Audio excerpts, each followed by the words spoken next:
You are welcome to Àṣeyọrí TV. Lénìí a fẹ́ sọ̀rọ̀ nípa fíìmù ọ̀gá wa, ẹ̀gbọ́n wa, brọ́dà wa, ẹni bí ẹni, èèyàn bí èèyàn, Fẹ́mi Adébáyọ̀. Àwọn fíìmù tán ṣẹ̀ ṣe jáde tí àkọlé rẹ̀ ń jẹ́ Jagun Jagun.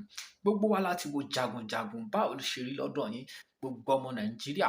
In fact, jẹ́ kí n sọ wípé gbogbo àgbáyé ló gbádùn sinimá Jagun Jagun. Ṣùgbọ́n àwọn kankan ń lọ lórí afẹ́fẹ́ tí èmi náà dẹ̀ ń rí, tí gbogbo wa ń rí, bó tiẹ̀ jẹ́ wípé àwọn kan ò tíì rí. Kí ló ń lọ lórí afẹ́fẹ́? Wọ́n ní Ọba Solomoni ó wà nínú Jagun Jagun. Nígbà tí mo kọ́kọ́ rí picture yẹn, mo wò pé èmi ti wo Jagun Jagun. Ṣé lóòótọ́ ni Ọba Solomoni wà nínú Jagun Jagun? Àbí kò sí nínú Jagun Jagun? Ẹ jáde ẹ lọ ẹ̀yin ará mi, kájọ lọ fojú sùnùkùn wò. Ẹ wo arákùnrin tí wọ́n pè ní Ọba Solomoni tí ó wà nínú Jagun Jagun. Ṣé ẹ fẹ́ gbóòótọ́ ọ̀rọ̀? Ṣé ẹ fẹ́ gbọ́ bí ọ̀rọ̀ náà ṣe lọ? Kì í ṣe Ọba Solomoni ló wà nínú Jagun Jagun. Ẹni tí ó wà nínú Jagun Jagun kàn jọ Ọba Solomoni ni. Lóòótọ́ ó fi ojú jọ́, ó fi ara jọ́, ó fi ìmúra jọ́. Tẹ bá wò ó, fìlà tí ó dé sórí, fìlà ẹjọ́ ti Ọba Solomoni, ṣùgbọ́n kì í ṣe Ọba Solomoni. Òun ni mo ní kí n wá sọ fún gbogbo ẹ̀yin olólùfẹ́ Àṣeyọrí TV pé ẹ má ṣe sọ wípé lóòótọ́ ni ó wà níbẹ̀, nítorí pé mo ti rí oríṣiríṣi comment lọ́tùn lósì tí àwọn èèyàn ti ń kọ wípé àwọn òwò débẹ̀ pé ṣé lóòótọ́ ni Ọba Solomoni ò tí bẹ̀rẹ̀ sinimá ṣíṣe. Bẹ́ẹ̀ ni, bó tiẹ̀ ti jẹ́ wípé wọ́n ti ń ṣe comedy láwọn ìgbà kọ̀ọ̀kan, a ti rí wọn nínú àwọn comedy kọ̀ọ̀kan pẹ̀lú Mr. Macaroni. Bẹ́ẹ̀ ni a ti rí wọn pẹ̀lú Mr. Macaroni tí wọ́n ti jọ ṣe skit papọ̀. But nínú sinimá, nínú fíìmù àgbéléwò àbí fíìmù tó jẹ́ ti sinimá tàbí ti Netflix, a ti rí Ọba Solomoni nínú fíìmù kankan. So ẹ jọ̀ọ́, ẹ má ṣe gba àwọn ọ̀rọ̀ yìí gbọ́ mọ́ wípé Ọba Solomoni wà nínú Jagun Jagun. Kò sí Ọba Solomoni nínú sinimá Jagun Jagun.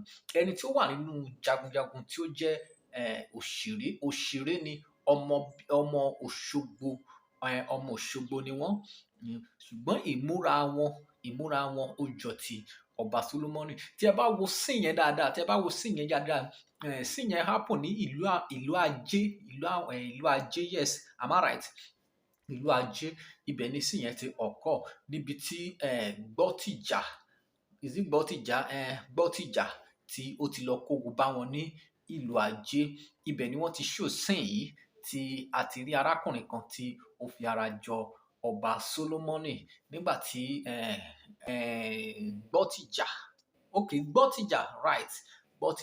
nígbà tí Gbọ́tìjà tí ó